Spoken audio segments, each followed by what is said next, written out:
Queridos amigos, boa noite. Como é de costume, iniciaremos a noite fazendo uma oração. Peço a todos que elevem seus pensamentos a Deus Pai Todo-Poderoso, para que juntamente com a espiritualidade amiga, sejamos envolvidos por boas vibrações que nos auxiliarão nesse momento de aprendizado. Pai misericordioso de pura bondade, gratidão pela oportunidade de estarmos reunidos em Teu nome, que nossos irmãos espirituais nos envolvam em boas energias e que nossos corações sejam preenchidos pelo Seu amor e Sua paz. Que assim seja. O tema de hoje é o capítulo 25 do Evangelho segundo o Espiritismo, cujo título é Buscai e Achareis.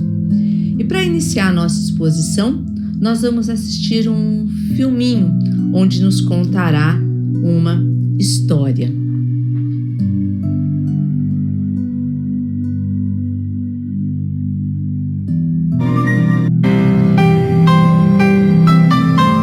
Ajuda-te que o céu te ajudará.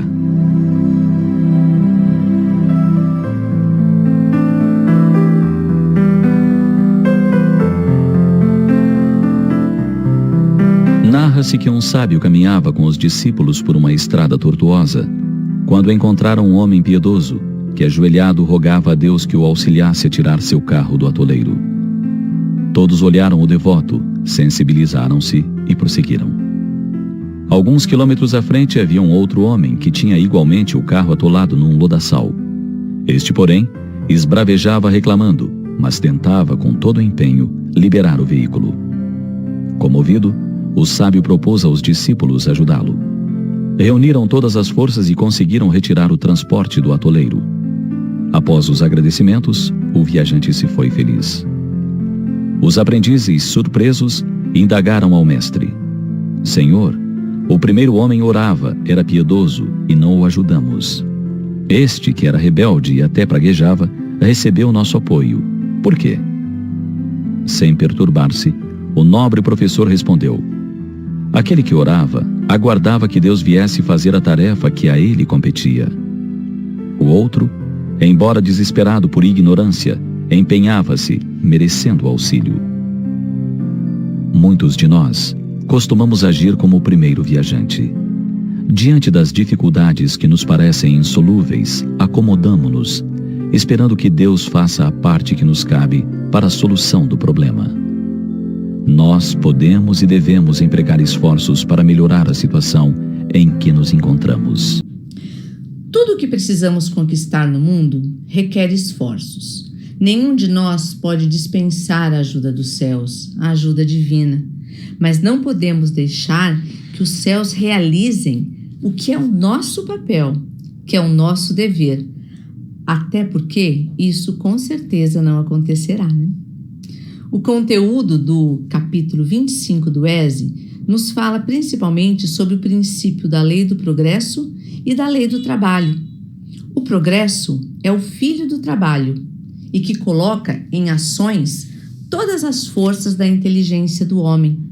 É a esperança no meio das dificuldades que a alma passa nesse planeta de provas e expiações. Alguma vez já nos perguntamos em como seria se a alma partisse para o outro lado e não voltasse nunca mais aqui, para a Terra? Certamente a humanidade permaneceria no circuito fechado, tendo somente contato constantes com os elementos primitivos, e certamente estaríamos até hoje nas primeiras idades do mundo. Na antiguidade, o homem, com a sua massa muscular avantajada, só tinha sensações e o uso da força braçal, mas seus pensamentos eles eram rudimentares acerca da vida espiritual. Só com o passar do tempo, que aplicou a sua inteligência na construção de máquinas e utensílios que lhe garantiram a sua sobrevivência e alguns modos de vida. Nenhum desses esforços ficou perdido. Contudo, o homem precisava desenvolver o seu lado espiritual, e é aí que a divindade envia os seus mensageiros de luz, a fim de abrir a mente do terráqueo para as realidades do espírito. Assim, a mediunidade surge e se desenvolve até se positivar com a vinda de Allan Kardec no século XIX. No Livro dos Médiuns, no capítulo 26, nós temos a seguinte colocação: os espíritos não vêm liberar o homem do trabalho, mas mostrar-lhe o objetivo que deve atingir e a estrada que a ele conduz, dizendo-lhe: caminha e chegarás, encontrarás pedras sob teus passos, olha e tira-os tu mesmo. Nós te damos a força necessária se queres empregá-la. E em todo esse processo, nós não podemos desassociar a nossa fé.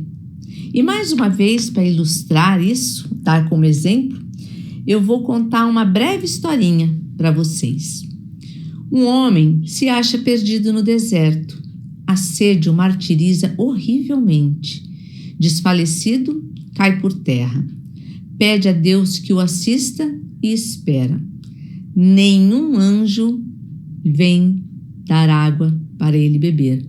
Contudo, um bom espírito se aproxima e lhe sugere a ideia de levantar-se e tomar um dos caminhos que tem diante de si. Por um movimento maquinal, reunindo todas as forças que ainda lhe restavam, ele se ergueu, caminhou e descobriu ao longe um belo regalo. Com aquela visão, ele ganha coragem e caminha até o regalo, onde pode matar a sua sede. Se esse homem tem fé, ele exclamará: obrigado, meu Deus, pela ideia que me inspiraste e pela força que me deste. Se lhe falta a fé, exclamará: que boa ideia eu tive, que sorte a minha de tomar o caminho da direita em vez do da esquerda.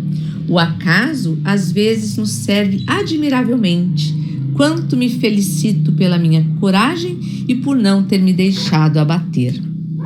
Mas dirão, porque o bom espírito não lhe disse claramente: segue este caminho que encontrarás o que necessitas. Por que não lhe mostrou o guiar e sustentar o seu falecimento? Dessa maneira, teria-o convencido apenas da intervenção da providência. Primeiramente, para lhe ensinar que cada um deve ajudar-se a si mesmo e fazer uso das suas forças. Depois, pela incerteza, Deus põe à prova a confiança que nele deposita a criatura e a submissão desta sua vontade. Aquele homem estava na situação de uma criança que cai e que, dando com alguém, se põe a gritar e fica à espera de que venham se levantar. Se não vê pessoa alguma, ela faz esforços e se ergue sozinha. Para entender um pouquinho mais o que é o progresso no contexto dessa noite, vamos ler aqui alguns slides. O que é o progresso? É a aspiração pelo melhor, pelo bem. É a prova da existência em nós de um princípio superior que nos encaminha para destinos mais altos, que nos lança sempre para frente, nos domínios do pensamento e da consciência.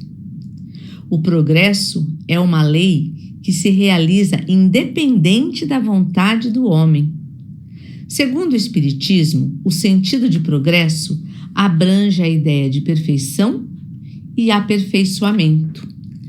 A lei do progresso, ela é contínua, ela é inobserável.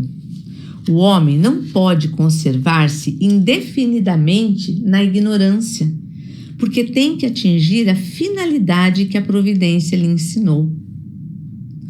E como se processa o progresso nesse nosso caminho rumo à tão esperada e falada evolução? É resultado do esforço e das conquistas individuais. O progresso nos espíritos é o fruto do próprio trabalho, mas como são livres, trabalham no seu adiantamento com maior ou menor atividade. Enquanto uns avançam rapidamente, entorpecem-se outros perdidos em resultados materiais, sem conhecimento da sua imortalidade. E outro ponto importantíssimo quando falamos de progresso e evolução é a ascendência moral. A ascendência moral é o caminho para ampliarmos nossa consciência quanto à importância de nos autodesenvolver como espíritos eternos. Na questão 780 do Livro dos Espíritos, nós vamos ver como o avanço intelectual pode gerar o progresso moral. Ao fazer compreender o bem e o mal, o homem, então, pode usar seu livre-arbítrio com melhores escolhas. Na questão 785, qual é o maior obstáculo ao progresso moral? O orgulho e o egoísmo. Se quiserdes que os homens vivam como irmãos na terra, não basta dar-lhes lições de moral. É preciso destruir a causa do antagonismo existente e atacar a origem do mal, que é o orgulho e o egoísmo. Então, depois que a gente viu um pouquinho sobre o que é esse progresso, a necessidade da nossa ascendência moral, nós vamos entender um pouquinho mais sobre o trabalho que devemos executar enquanto seres espirituais em processo constante de aprimoramento. O trabalho é uma lei natural. No Livro dos Espíritos, na pergunta 674, a pergunta é a seguinte: a necessidade do trabalho é uma lei da natureza? O trabalho é uma lei natural e por isso mesmo é uma necessidade. A civilização obriga o homem a trabalhar mais, porque aumenta suas necessidades e os seus prazeres.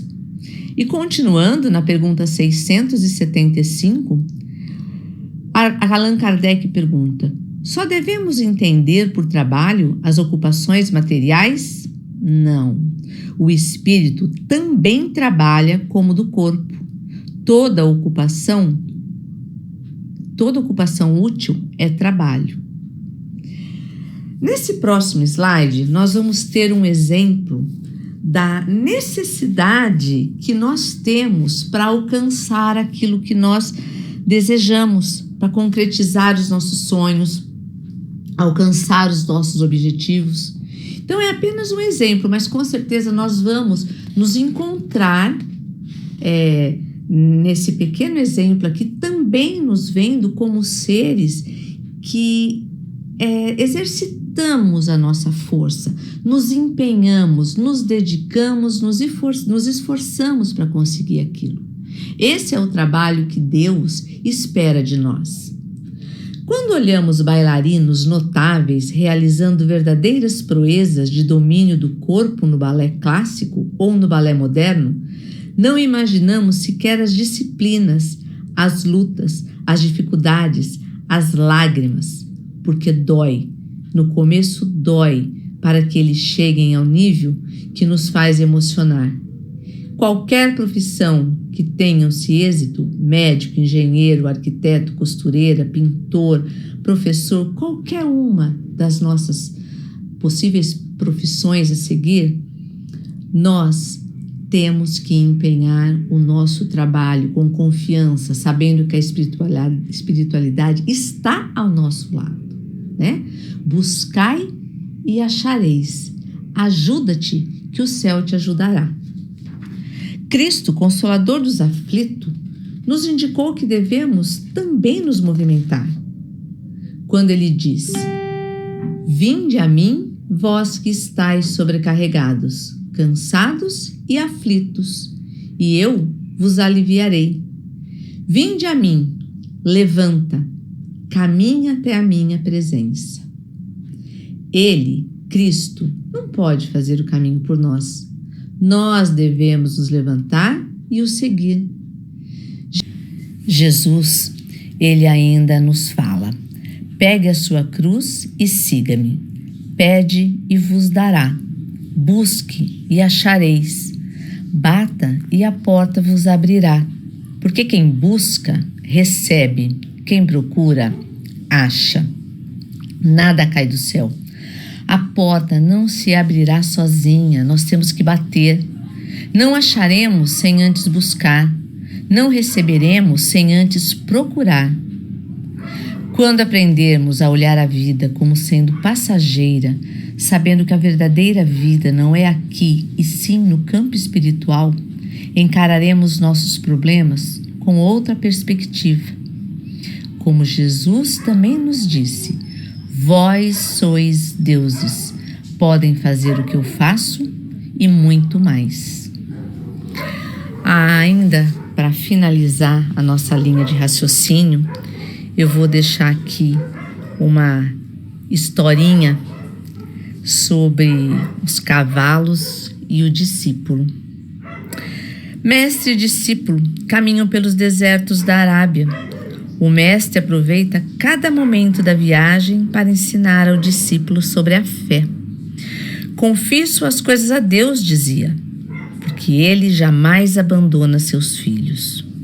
De noite, ao acamparem, o mestre pediu que o discípulo amarrasse os cavalos numa rocha próxima. O discípulo então foi até a rocha, mas se lembrou do que aprendera durante aquela tarde. O mestre deve estar me testando. Na verdade, devo confiar os cavalos a Deus. E deixou os cavalos soltos. De manhã, descobriu que os animais haviam fugido. Todos eles. Revoltado, o discípulo procurou o mestre.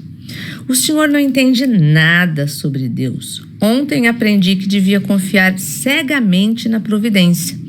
E entreguei a ele a guarda dos cavalos. E os cavalos desapareceram.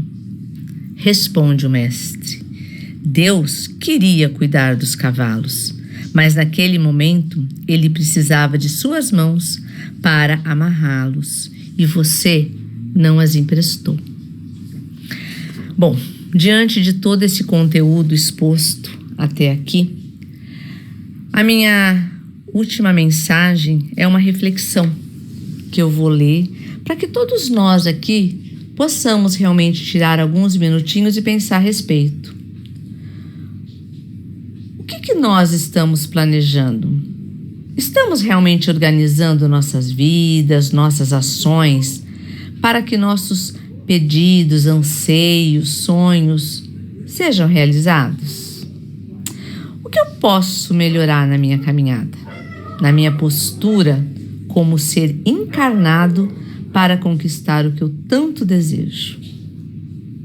Bem, fica aí então a reflexão da noite. Eu agradeço a todos vocês pela atenção que dispensaram para me ouvir, por toda a atenção que eu recebi.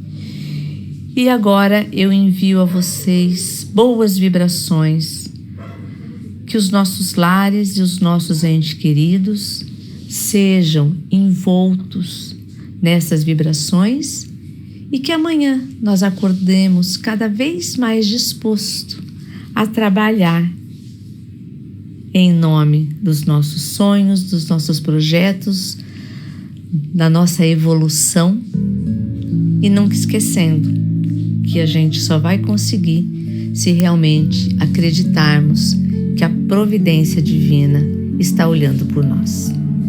Que assim seja. Fiquem com Deus. Uma boa noite.